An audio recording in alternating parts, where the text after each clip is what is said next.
We're going to start with the sound. I want you to imagine a guitar, but not a guitar playing a melody or a riff. Imagine a guitar where every single string is tuned to the exact same note, and it's just being hammered over and over again until it creates this this wall of drone that feels less like music and more like an industrial machine. Okay, I'm with you. Now take that sound and put it next to one of the most delicate, heartbreaking string arrangements ever written about a perfect day in the park. And somehow those two sounds came from the same person. Yeah, exactly. We are looking at Lewis Allan Reed. The world knows him as Lou Reed, the architect of alternative rock, the godfather of punk. All titles he probably would have hated, by the way. Oh, absolutely would have hated them. He spent 40 years trying to outrun any label anyone tried to stick on him. Yeah, that was his whole MO. And that's really the mission for this deep dive. We aren't just recounting the biography of a rock star. I mean, we have enough behind the music specials for that. We're trying to solve a specific puzzle.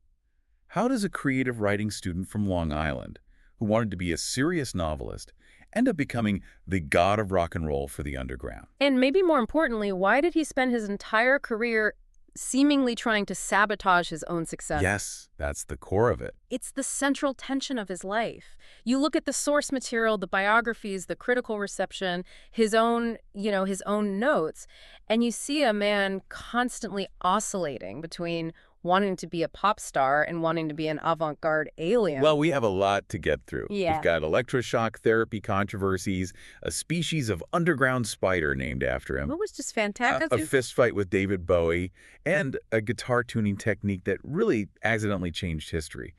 But let's start with the context. Because if you picture Lou Reed, you picture the leather jacket, the sunglasses, the cigarette, the deadpan scowl. The Phantom of Rock, that whole image. Right. But that image didn't just appear out of nowhere. It was constructed. And underneath it was a kid named Lewis from Freeport, Long Island, whose family name was Rabinowitz, and who really, really liked doo-wop. This is one of my favorite contradictions in the data. You listen to Venus in Furs or Heroin, and it sounds like the end of the world. It's dark, it's confrontational. Totally. But Lewis Reed's first musical love wasn't noise. It was street corner harmony. He was in a group called the Jades in the late 50s. And this wasn't just a high school hobby where they played the cafeteria. I mean, they were in the system. They were a real group. They were. In 1958, they recorded a single called So Blue, and you can go listen to it. It's a standard, sweet doo-wop track. Nothing earth-shattering. But the personnel on that session is what's really important. It is. The saxophonist on that record was King Curtis. Which is just insane context for a teenager. Yeah. King Curtis was the session guy. He played with everyone from the Coasters to, later on, Aretha Franklin. Right. So what this shows is that Reed, from the very beginning, was adjacent to greatness.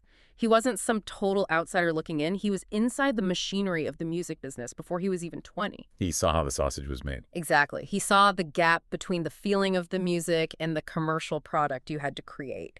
And I think that cynicism started really early for him. But while this musical side was budding, his personal life was, well, let's say, fracturing.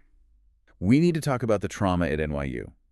This is the origin story moment that gets cited in every article, but I feel like we need to unpack the nuance here because the narrative has shifted over the years. You're referring to the electroconvulsive therapy, the ECT. Right. So the short version is he has a breakdown at NYU, gets brought home, and his parents authorize shock therapy. Yeah. The legend, and this is the story Lou himself propagated for decades, was that this was basically conversion therapy, that his parents were trying to zap the gay away. It's a horrifying narrative, and it fueled so much of his art. You hear it so clearly in Kill Your Sons, which he released in 1974. Oh, it's brutal. The lyrics are so explicit, all your two-bit psychiatrists are giving you electric shocks.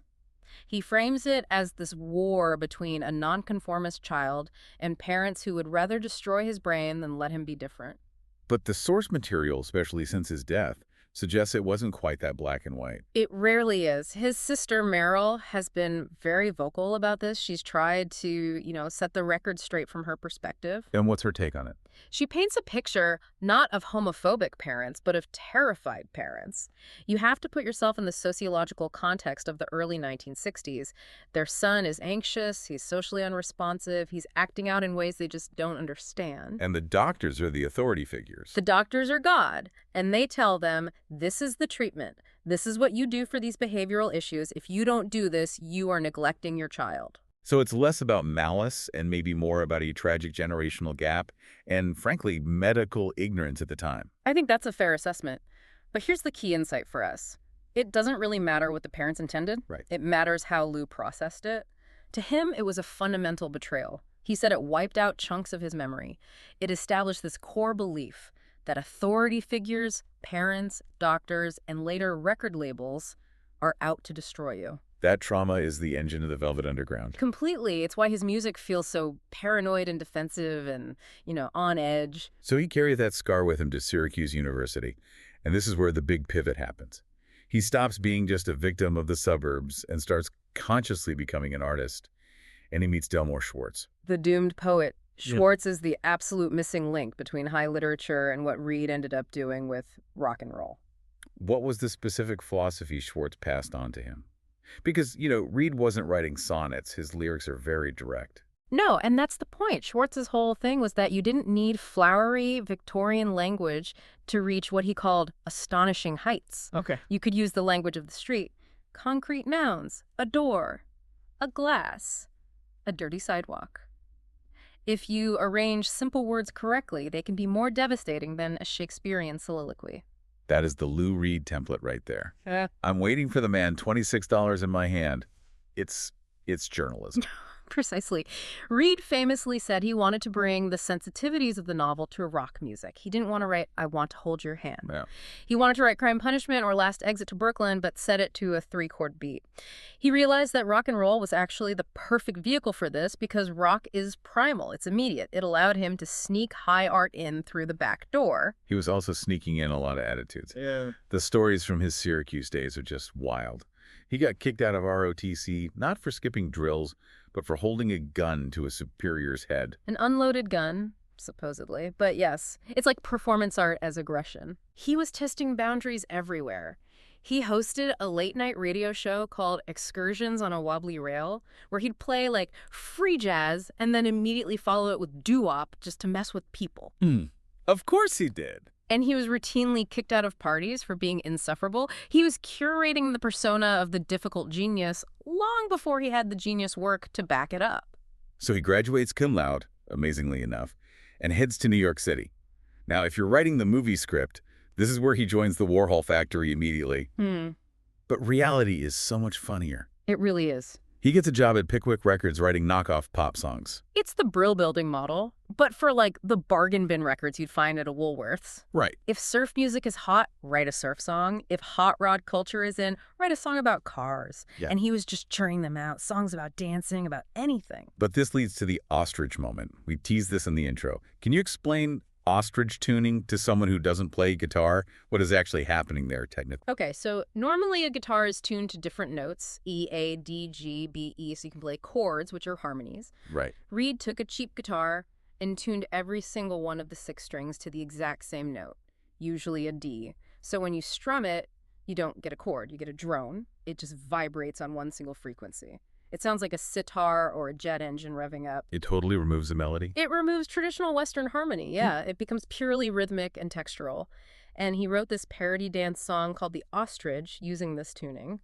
The lyrics were a complete joke, put your head on the floor and have someone step on it, but the sound, that was the breakthrough. And that sound is what attracted John Cale. John Cale is the other indispensable half of the equation. He was a classically trained Welsh viola player, deeply embedded in the avant-garde scene. Very different world. Completely different. He was working with composers like Lamonti Young, doing these endurance pieces where they'd hold a single note for hours on end. Cale hated rock and roll. He thought it was juvenile trash. Until he heard The Ostrich. Right. He was hired to play in a backing band for Reed to promote the stupid novelty single. But he heard the drone, and he realized, wait a minute, this guy is doing what we do in the high art minimalist scene, but he's doing it with a rock and roll backbeat. That was the lightning bolt. That was the whole thing, the fusion of high art minimalism and low art rock energy. That's the Velvet Underground in a nutshell. So they formed the band. Reed, Cale, Sterling Morrison on guitar, and eventually Mo Tucker on drums. Yeah. And we have to give Mo Tucker her flowers here. She wasn't just the girl drummer. Oh, she was absolutely essential. She played standing up. She almost never used cymbals. She played with mallets sometimes. Yeah. She played this hypnotic, tribal heartbeat. It's often called a motoric beat, even before that term was really a thing. It grounded Reed's lyrics and Cale's screeching viola. It made the music feel both primitive and futuristic at the same time. Okay, so the band is formed. They have this unique sound. Then comes the patron saint of weirdos, Andy Warhol. He sees them play, becomes their manager, and integrates them into his multimedia shows, the exploding plastic ineditable. Inevitable. Inevitable, right. And he forces the German singer Nico onto them. Which Lou Reed hated. Absolutely hated. He hated sharing the spotlight. He wanted to be the front man, the sole voice. But he was also pragmatic. He was ambitious. He knew Warhol was the key to the city. He was their ticket. He was. So he complained, but he did it. He wrote songs for her to sing, like Femme Fatale and All Tomorrow's Parties. And the tension, honestly, it helped the record. You have Reed's street rat growl next to Nico's icy, Teutonic, almost flat delivery. It's this incredible contrast of fire and ice. So that brings us to the album, The Velvet Underground and Nico. The Banana Album, 1967. Mm-hmm. It comes out right in the middle of the Summer of Love. Mm-hmm. And while everyone else is wearing flowers in their hair and singing about peace in San Francisco, Lou Reed is in New York City singing about shooting heroin and sadomasochism. it was the ultimate anti-hippie statement. It was urban, dark, cynical, and literate. And commercially, it was a total disaster, a complete flop. It peaked at number 171 on the Billboard charts. But this brings us to that famous Brian Eno quote, Right. which is almost a cliche now, but we have to mention it. You have to. Only a few thousand people bought the album, but everyone who bought one formed a band. It's so true. David Bowie, Patti Smith, the Sex Pistols, REM, Sonic Youth, Nirvana. The DNA of that album is in practically everything that came after it that we call alternative. But there's a deeper layer to its influence that often gets missed in the music nerd talk. The political angle, you mean? Yeah. Yes. Václav Havel, the playwright who became the last president of Czechoslovakia and the first president of the Czech Republic. It's an incredible story. He credited the Velvet Underground and Nico as a major inspiration for the Velvet Revolution, which toppled the communist government there. Oh, what was the connection? He bought the record while he was visiting the U.S. in the late 60s and took it back home. He said that music showed him that you could tell the truth, even if the truth was ugly, and that simply existing as your authentic self, refusing to conform, was a political act against a totalitarian regime that demanded conformity. That is just mind-blowing. Lou Reed just wanted to write about his weirdo friends in New York City. And he ends up helping to dismantle communism in Eastern Europe. Talk about the butterfly effect. It proves that the underground isn't just a style, it's a stance. It's an ethical position. But back in the band, the stance was, we can't stand each other. Yeah. The dynamic between Reed and Cale was just too combustible. Yeah, two massive egos in a very small space. Reed wanted to write more accessible pop songs, and Cale wanted to push further into the experimental noise. So Reed forces Cale out. He actually had Sterling Morrison do it for him. Classic. They make a couple more albums, moving toward a more pop-oriented sound, especially with Loaded, which, ironically, has Sweet Jane and Rock and Roll, his most famous songs. Right. Songs that became classics, but at the time, the band was falling apart. And then, in August 1970, Reed quits. And this is the part that I still struggle to wrap my head around. He doesn't go start a solo career. He goes back to Long Island. To his parents' house. The scene of the crime, so to speak. The site of the trauma. And he takes a job as a typist at his dad's accounting firm. Earning $40 a week. I mean, does that sound like surrender to you? He's the coolest guy in New York, the leader of the most influential band on the planet, and suddenly he's copying tax returns. It looks like surrender on the surface, but I think it was exhaustion. You have to remember the intensity of those factory years. The drugs, the egos, the complete lack of money or recognition. Sure. I think he needed to touch ground. It was a strategic retreat. But it also highlights that duality we talked about at the start. Lou Reed could write heroin, but he was also a middle-class Jewish kid from Long Island who knew the value of a day job. He contained both. Fortunately for music history, the typing gig didn't last. He gets signed as a solo artist to RCA. The first album is kind of a dud. It's mostly Velvet Underground leftovers. Yeah, it doesn't really land. And then the Starman lands. David Bowie comes into the picture. Bowie is crucial here. He idolized Reed. To Bowie, Reed was the authentic article that he, Bowie, was trying to emulate with his characters like Ziggy Stardust. So Bowie and his guitarist, Mick Ronson, they offer to produce Reed's next album. And they bring the glam rock sparkle. They take Reed's gritty, street-level stories and they coat them in glitter and beautiful string arrangements. The result is Transformer in 1972. And we get Walk on the Wild Side. Can we just pause for a second on how bizarre it is that this song was a massive international radio hit? It's baffling. It really is. I mean, let's just break down the lyrics. The first verse is about Holly Woodlawn, a trans woman, talking about shaving her legs and hitchhiking across the USA. Plucked her eyebrows on the way, shaved her legs, and then he was a she. The second verse is about Candy Darling, another trans icon from the factory. Then Little Joe D'Alessandro, the hustler and Warhol film star.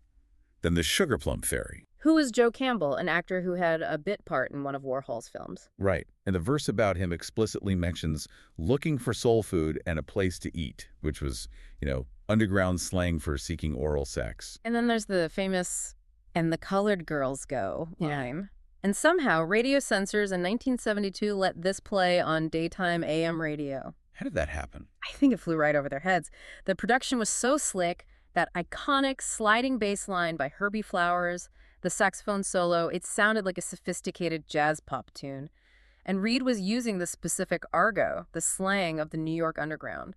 The censors in Middle America just didn't know what giving head meant, or at least they could pretend they didn't. It's an incredible act of cultural smuggling. It really is. So Reed becomes a massive star. He's finally got the commercial success he wanted since the doo-wop days. And what does he do? Does he make Transformer 2? More Wild Sides? Laughs. Of course not. That would be too easy. That would be predictable. He does the exact opposite. He releases Berlin. A bleak, depressing concept album about a couple of speed freaks in a foreign city who are tearing each other apart. It is relentless. It's about domestic violence, drug addiction, suicide. There's a track, The Kids, where the main character, Caroline, has her children taken away by social services. And on the recording, you can actually hear children screaming and crying, "Mommy, Mommy!" It's one of the most harrowing things ever put on a rock record. And those were actually the producer Bob Ezrin's own kids. He reportedly told them their mom had left and wasn't coming home just to get that reaction out of them for the tape. That is ethically dubious, to put it mildly. To say the least. But the critics at the time, they savaged the album. Rolling Stone called it a disaster. They basically said Reed had lost his mind and was indulging in this pointless, depressing wallow. But now it's considered a masterpiece. Now it is. It was a pivotal moment. It proved that Reed wasn't going to play the game. He wasn't Bowie. He wasn't going to put on a glitter suit and just entertain you. He was going to make you look at the ugliness of domestic abuse and addiction until you flinched. And if Berlin made people flinch, his next move made them get up and leave the room entirely. Oh, yeah. Metal Machine Music.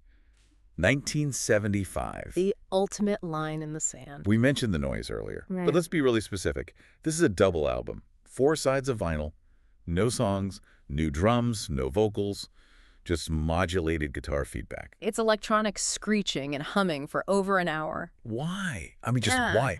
Was it a contract dispute? Was he trying to get dropped by his label, RCA? That's the most popular theory. You want another album? Here's an hour of garbage. Now let me out of my deal. And that's plausible. Okay. Then there's the other theory that it was just a giant prank on his fans and the critics. He famously wrote in the liner notes, "Anyone who gets to side 4 is dumber than I am." Which is a fantastic line, you have to give him that. But I think there's a third option, and it connects all the way back to his days with John Cale and Lamonte Young. I think part of him genuinely believed this was modern classical music. He claimed there were hidden melodies buried in the frequencies if you listened hard enough. So he was serious about it on some level. I think so. It was an act of aggression against the rock star myth that Transformer had built. He was screaming, "You think I'm the Walk on the Wild Side guy? No, I am this." Well, the public screamed back. It was returned to stores by the thousands. RCA eventually pulled it after a few weeks. But again, you have to look at the long tail. Sonic Youth, Nine Inch Nails, Merzbow, entire genres of industrial music and noise music trace their lineage directly back to this quote-unquote unlistenable album. He was wrong for the time, but right for history. That's a good way to put it. And while he was making this aggressive music, he was living an incredibly aggressive life. The mid-70s is what's known as the Dachau Panda era. Yeah. We need to address this because it's the darkest part of the biography. He was heavily addicted to methamphetamine and alcohol.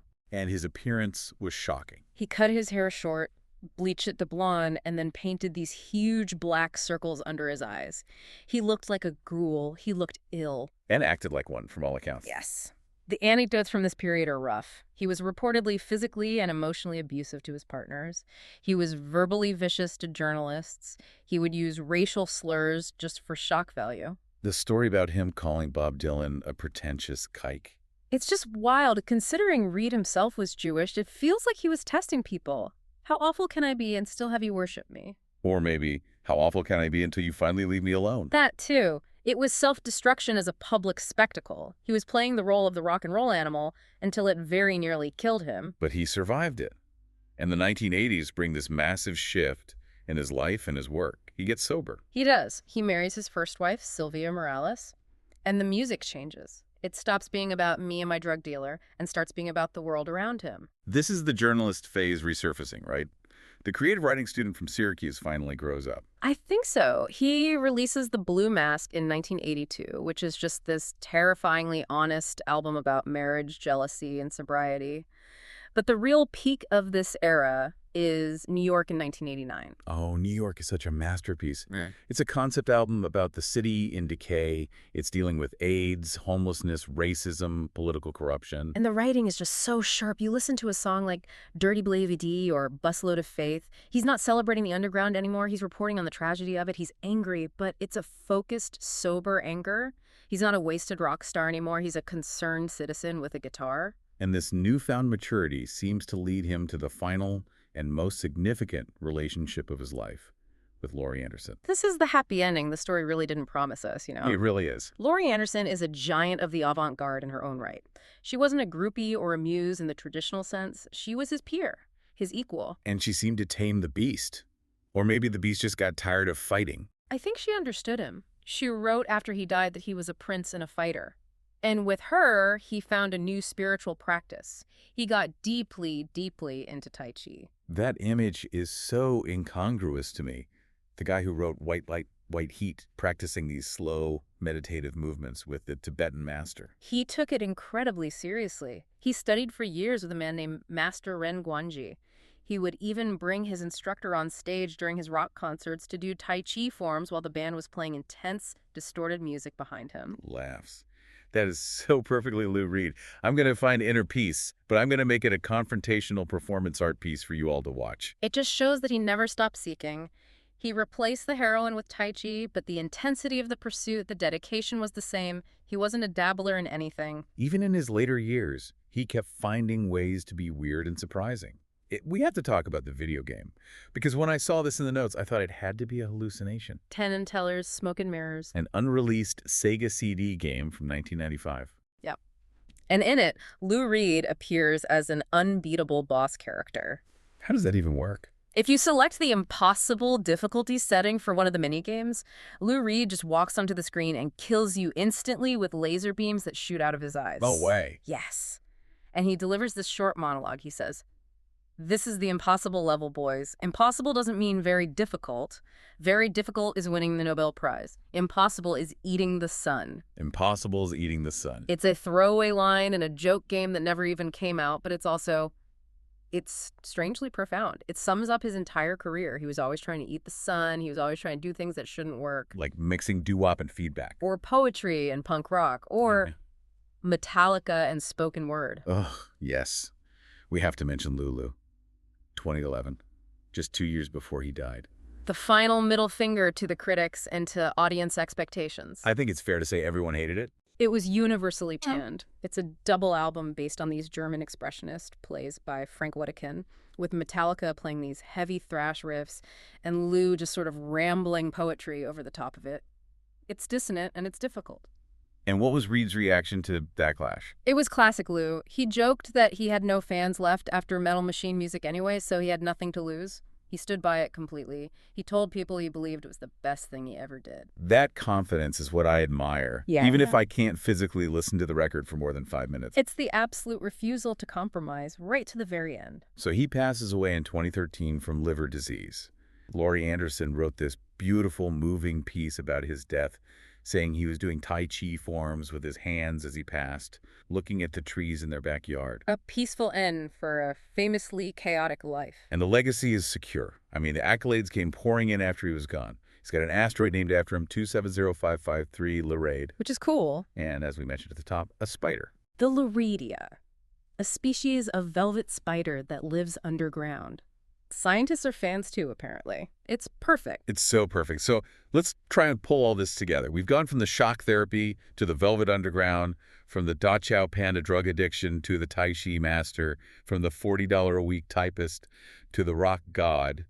What is the through line? What's the lesson for the listener here? I think the lesson is about the value of being difficult. I mean, we live in a culture that rewards being agreeable, being brand friendly, fitting neatly into the algorithm. Lou Reed spent 50 years refusing to fit. He actively dismantled his own myth every time it got too comfortable for him. Exactly. When they wanted pop, he gave them noise. When they finally got used to the noise, he gave them a tenor love song. He proved that you don't have to be likable to be loved, and you certainly don't have to be perfect to be profound. And he proved that rock and roll could handle adult themes, that it wasn't just disposable music for teenagers. It could be literature. It could have weight. My God is rock and roll, he once said. And he was a faithful servant to that God, in his own prickly way, until the very end. So here's a final question to leave you with.